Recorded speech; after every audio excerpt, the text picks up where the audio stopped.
Visakha fifth town పోలీసులు నిబంధనలు అతిక్రమించి రాజకీయ పార్టీల నేతల ఒత్తిడితో తమను ఇబ్బంది పెడుతున్నారని బండారు సత్యవేణి అనే మహిళ ఆవేదన వ్యక్తం చేసింది.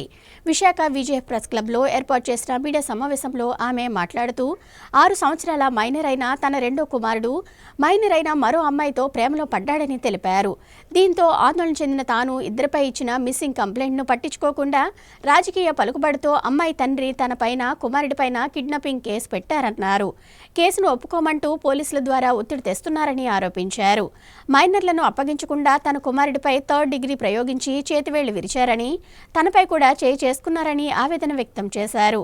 తాము తీసిన వీడియోలను పోలీసులు డిలీట్ చేశారని, పోలీస్ స్టేషన్ పరిధిలో ఉన్న సీసీటీవీ కెమెరాలను పరిశీలించి పోలీసు అధికారులు తమకు న్యాయం చేయాలని ఆమె మీడియా ద్వారా అభ్యర్థించారు.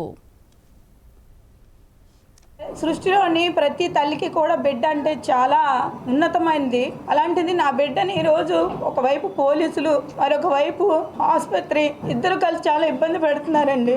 ఇదే న్యాయం అని పోలీస్ స్టేషన్లో నేను ఎంతో మందిని కోచింగ్ చేసి హ్యూమన్ రైట్స్ కమిషన్లో కేసులు కూడా ఫైల్ చేసి కంచరపాలెం పోలీస్ స్టేషన్ అధికారుల మీద ఈ రోజు నేను కేసులో నిలబడి ఉన్నానండి. కేసు రన్నింగ్ లో ఉంది. అదే గ్రజ్జి పెట్టుకొని కేవలం నా కొడుకు మిస్సింగ్ కేసు, నా కొడుకు కనిపించట్లేదని ఒక మిస్సింగ్ కేసు పెడితే, ఒక అమ్మాయి వచ్చి మా అబ్బాయిని పట్టుకెళ్ళిపోయిందని కేసు పెడితే ఇద్దరు పిల్లలకు అనుమానం లేనప్పుడు మిస్సింగ్ వేశారండి. FIR number 241/24.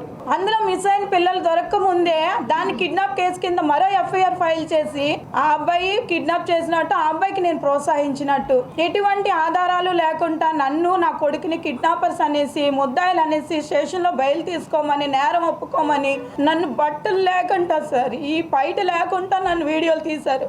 ఇవన్నీ సీసీ కెమెరాల్లోనే రికార్డ్ అయ్యి అక్కడ పోలీస్ స్టేషన్లో ఒక మిస్సింగ్ కేసుని కిడ్నాప్ కేసు కింద మార్చి పోలీసులు మమ్మల్ని రకరకాలుగా ఇబ్బంది పెట్టి, మైనర్ అబ్బాయిని నా కళ్ళ ముందునే కొడుతుంటే నేను ఆపడానికి ప్రయత్నిస్తే నాతో కూడా అసభ్యంగా ప్రవర్తించారు. బాబుకి ఆ సీఏ గారు కొట్టడం వల్ల ఈ చినకల వేలు ఇక్కడ బోన్ ఇరిగిపోయిందండి. 16 సంవత్సరాలు నా కొడుక్కి. ఆయన మాట్లాడింది ఒక్క రికార్డింగ్ ఉందండి నా దగ్గర. వాళ్ళ నాన్నగారు, ఆ పిల్లల నాన్నగారు మాట్లాడి నీ మీద కిడ్నాప్ కేసు పెడతానని చెప్పి వెళ్ళి పెట్టాడండి కేసు. దానికి ముందు మన ఎఫ్ఐఆర్ ఉంది, కానీ పోలీసులు నా దగ్గర ఉన్న ఏ సాక్ష్యాన్ని కూడా సేకరించట్లేదు.